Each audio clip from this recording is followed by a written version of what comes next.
Salam sejahtera Malaysia. Ada satu artikel, ini betul membuat telinga Hadi Awang, telinga Tuan Ibrahim Tuan, telinga Taqiyuddin Hasan, telinga Sanusi memang pasti berdarah lah mendengar ini pasti.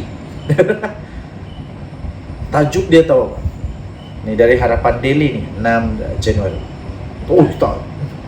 Tajuk dia, Ustadz pas jadi ulama, siapa yang lantik? Ustadz pas jadi ulama, persoalannya siapa yang lantik? Ingat, ada penceramah daripada PAS yang telah ditarik balik dia punya tauliah. Itu tak ada kena-mengena dengan inilah. Tapi soalan dia, siapa yang lantik? Ustadz pas jadi ulama. Soalan dia, siapa yang lantik? Ulama diangkat kerana tahap ilmu yang sangat tinggi, bukanlah sebab populer. Sekadar mengajar fardu ain tidak dinafikan itu penting, atau motivasi agama serta mempunyai pengikut dan pendengar yang ramai belum boleh jadi ulama mengikut standard sebenar tradisi keilmuan Islam. Yang lebih bahaya, kini tren ustadz selebriti semakin meluas. Penceramah yang pandai buat lawak, yang tarik perhatian, atau mampu kutip banyak derma cepat, diangkat sebagai ulama. Orang awam atau netizen yang mempunyai tahap ilmu cetek atau pentakzub parti politik bukan pihak yang layak untuk endorse seseorang itu sebagai ulama. Pengiktirafan itu diberi oleh ulama dan sarjana lain yang pakar dalam bidang dan diiktiraf sumbangan mereka, keilmuan mereka bukanlah kerana populer sebab selebriti atau ahli politik. Sebagian ilmuwan buat kajian dan menulis tesis dan karya-karya penting dan dicabar tulisan dan kajian mereka oleh pakar-pakar lain. Tetapi mereka tidak pula gelojoh memakai status ulama. Punca lambakan ulama jadi-jadian ini hanya hari ini kerana PAS menjadikannya alat untuk menarik sokongan orang awam yang beragama. Maka ditubuh Dewan Ulama dan dikumpul individu yang tidak ulama untuk dijenamakan sebagai ulama. Mereka hebat dan gelojoh apabila petik nas untuk serang lawan politik. Tetapi apabila diteliti hasil tulisan atau perbahasan mengikut disiplin ilmu, kualitinya sangat teruk dan bias. Bacalah tulisan Tuan Guru Ahli Parlimen Jasin, kamu akan geleng kepala. Tapi itulah net Ketua Dewan Ulama PAS. Ketuanya, apa karya yang dibuat? Tidak layak dianggap karya ulama walaupun dibaca oleh graduan universiti biasa, bidang agama yang biasa dengan tesis, teliti tesis dan karya-karya besar ulama yang sebenar seluruh dunia. Malah ada yang berumur ratusan tahun. Kalau ada pun buku yang ditulis oleh ulama PAS, tidak jadi rujukan penting para sarjana. Hanya sekadar bacaan umum, orang awam atau pengikut parti yang taksub. Ulama sebenar, karya mereka dirujuk, dicabar, dibahas, dikembangkan oleh ulama lain dan bertahan ratusan tahun. Itulah ulama sebenar pewaris Nabi. Ditulis oleh siapa yang penulisnya ini? Ahmad Mursyid.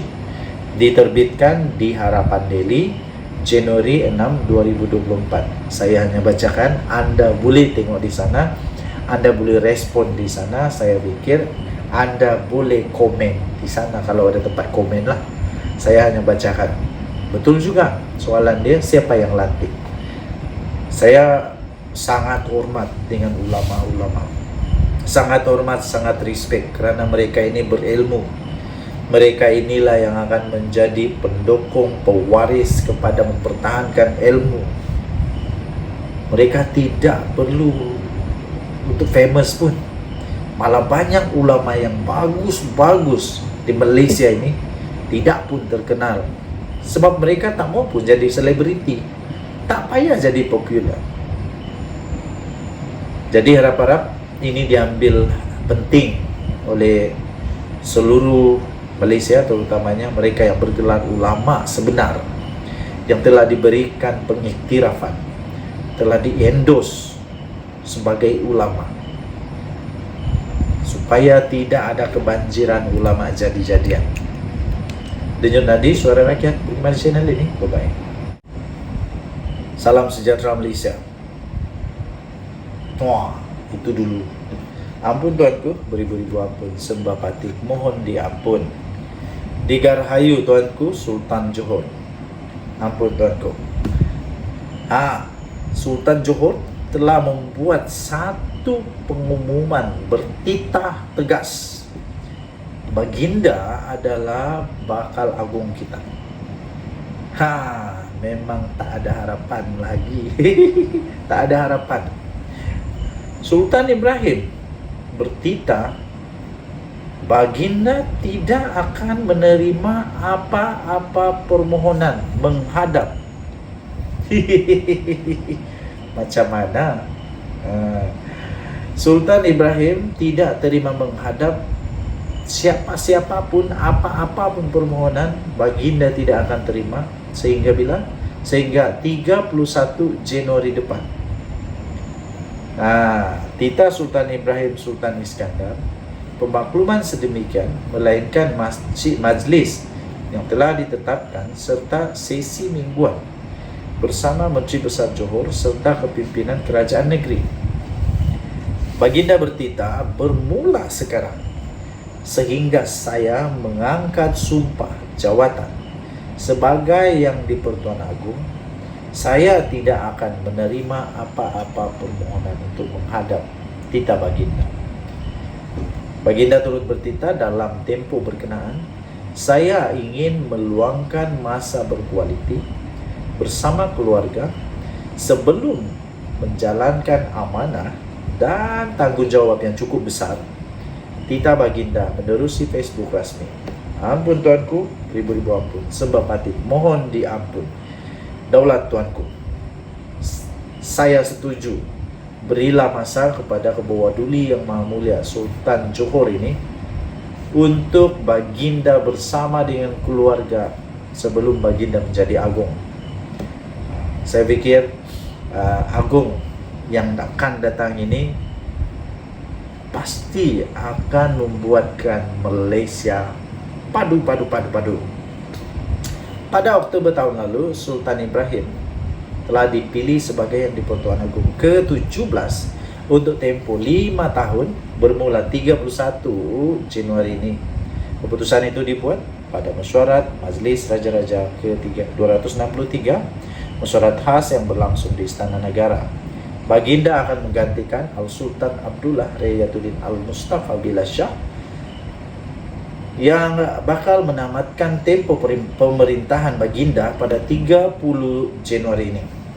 Ayahanda Sultan Ibrahim, almarhum Sultan Iskandar, merupakan yang di-Pertuan Agong yang ke-8 yang telah dipilih pada tahun 1984. Jadi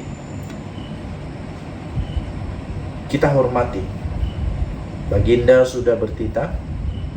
Baginda mahu ada masa berkualiti dengan keluarga. Alasan dari baginda ini cukup menyentuh hati saya. Cukup menyentuh hati saya. Baginda memang seorang pemimpin yang hebat. Dulu saya ada mentor. Mentor saya kata, family first. Real man, family first. Baginda Sultan Ibrahim adalah teladan, adalah idola kita.